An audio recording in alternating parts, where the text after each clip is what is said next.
Alright, Shalom Watkins. This is your brother Barak. Come back here another one. This been a private about Yahawashi. First and foremost, I'd like to give all praise, honor, and glory be unto the Father and the Son, Yahawashi. Double honor to those an apostle of the great millstone. Real in time it is truth, and a sincere salutation unto the brethren pushing this word through truth and sincerity, risking life freedom to do so. Alright, I'm the brother Barak. Come back here again with another one. And through the spirit and private about Yahawashi. This one's going to be titled Woe is Me, or the Woe is Me Spirit. All right, they're known as destruction unto me, man. For those of you who are not familiar, the word woe means destruction. All right, so you being that woe is me spirit, it's pretty much a self-destructive spirit, which a lot of people in these times are in that spirit, man. Unfortunately, but it's just unfortunate that they're in that spirit. But that's the thing about this place is that it'll pretty much bring you down. This place will pretty much destroy you, man, as an individual. And you seem the strongest of spirits, get thrown down and beat down, and that's pretty much what this place does to you, man. You have all this energy, you have a lively spirit, man. This place will destroy you, man. And that's pretty much what that is. But today I just wanted to, just briefly touch upon the topic and some of the prophets or, people in the scriptures that, seen people that have it or experienced it, pretty much. All right. And, I was just meditating on it today, but, a lot of people, man, are in that woe is me spirit, especially in these times, man. They pretty much have that spirit of, I have nothing to lose, or, just again, in that destructive spirit, and some of the glimpses that you see, people have this spirit is, like, oh, it's like, oh, I don't care if I die, or, they do destructive things, like drugs, just the casual things, man. That is a woe is me spirit. When you really go deeper in the grain with these people, sometimes they open up to you and they talk, and it's like, damn, you know why they are in that spirit, man. They really, they got that depression demon, their stress, all these things, man. And they equate to again the woe is me spirit, man. All right, so I don't want to take too long on this topic, but just briefly, all right, because I was just meditating on it today. I'm just like, really, when you come to think of it, man, it's crazy because a lot of people are in the spirit, man, especially in these last days. All right, the Lord has that spirit out there. All right, so we're just gonna open up with give me one moment. All right, it's Isaiah chapter 6 and verse 5. All right, it says, then said I, woe is me, for I am done, because I am a man of unclean lips, and I dwell in the midst of people of unclean lips. All right, so again, man, just like we teach in the what is it called, man, the doctrine that if you little leaveneth the whole lump, man. So sometimes people's energy and vibe can rub off on you, and I've experienced this a lot, man. Even with women too, especially women on a deeper level, man, because right, you guys share a different type of energy, if you know what I mean, intercourse. All right, but sometimes these energies bounce around, and really what it is just demons, man. Energy is all derived, a big part of it's derived from spirits, and certain spirits can hop on you. All right, and that's why it's saying you dwell in the mists. All right, sometimes you're not even dwelling with these people, but sometimes you work with them. You have to interact with them every day. You might shake their hand. These are just certain things, man. And a lot of people, man, what you will see is that they put on like a persona, man, like a fake personality.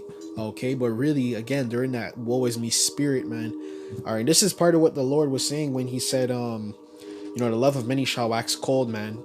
All right, I wasn't just talking about towards others. That's talking about for themselves as well. A lot of just, that lively, genuine spirit. A lot of people don't have that no more, man. Okay, it's more for self gain. What can I get with them? Me, I. And again, this is part of the woe is me spirit, man. It's a destructive spirit, man. That's what I'm trying to get you guys to understand, is that it's a very destructive spirit. Sometimes you may come across yourself doing it, but this is a very destructive spirit and energy to have, man. All right. You're just in you're kind of in a trance, really. It says, "For mine eyes have seen the King, the Lord of hosts." Verse 6, it says, "Then flew me one of the seraphims onto me, having a live coal in his hand, which he had taken from the tongues of the altar." All right. It says, verse 7, "And he laid he laid it upon my mouth and said, Lo, this hath touched my lips. Thy iniquity is taken away and thy sin is purged." All right. Which is ultimately, this spirit can be removed, man. Okay. And this is why we always say too, the word is ultimately all we have, in the brotherhood as well, because a lot of brothers, man, they can give you testimonies, they can give you how they deal with these certain things. And sometimes, man, you need to change your environment. Sometimes it's the job, sometimes again it's the company you keep, maybe even the woman, man. And sometimes it might even be your family members, man. But again, man, this is like an energy, like a spirit that can hop on you, man. Okay, right? This is like a spirit that can, pretty much hop on you, and you can really get into, sometimes even your situation, man. It might not even be the people, but just again your environment, your situation, your job. You're like, every week it's the same thing. It's stressful. You have a lot of things on your shoulder. You probably might be in that woe is me spirit, man. All right. And everything, there's a balance to it, really. Because really in this kingdom, we kind of should have the woe is me spirit, as in, anything can happen, and especially in these times coming, man. Anything can happen, and you might have to be a martyr or something like that. But again, there's a balance.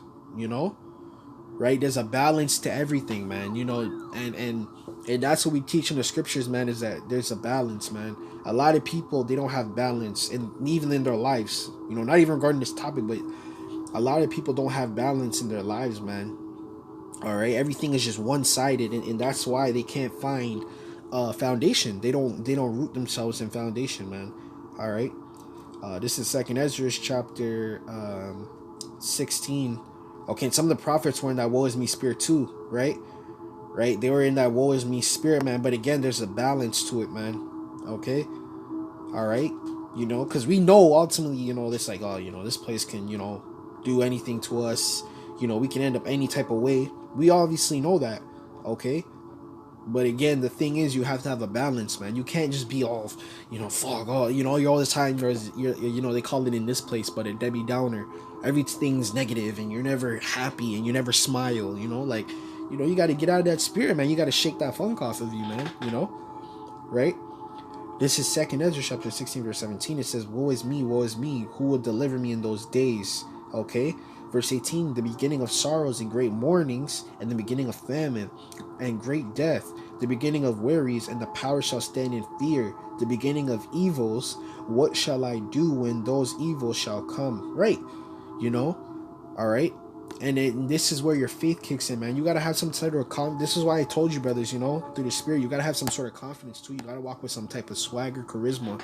All right. Because there has to be a balance. We know that the woe is me spirit, I was like, all right, F this place, and anything can happen. You just gotta be on, you gotta be on 10.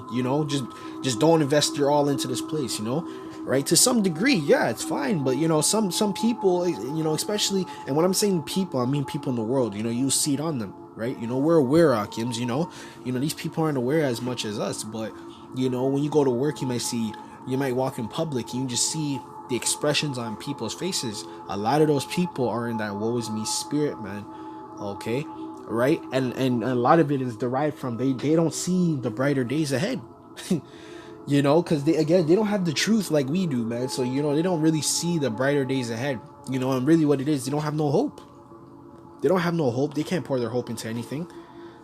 So again, man, there has to be a balance, man. You can't just be that in that woe is me spirit all the time, man. And I was just meditating on that today. All right, because some people, man, and they be around you too, they man, energies can bounce off one another, man. All right, again, the scriptures tell you a little leaveneth the whole lump, man. Just a little bit of that seed can be planted on you, and now you're all effed up now. You know, so you gotta watch the company you keep, man. All right.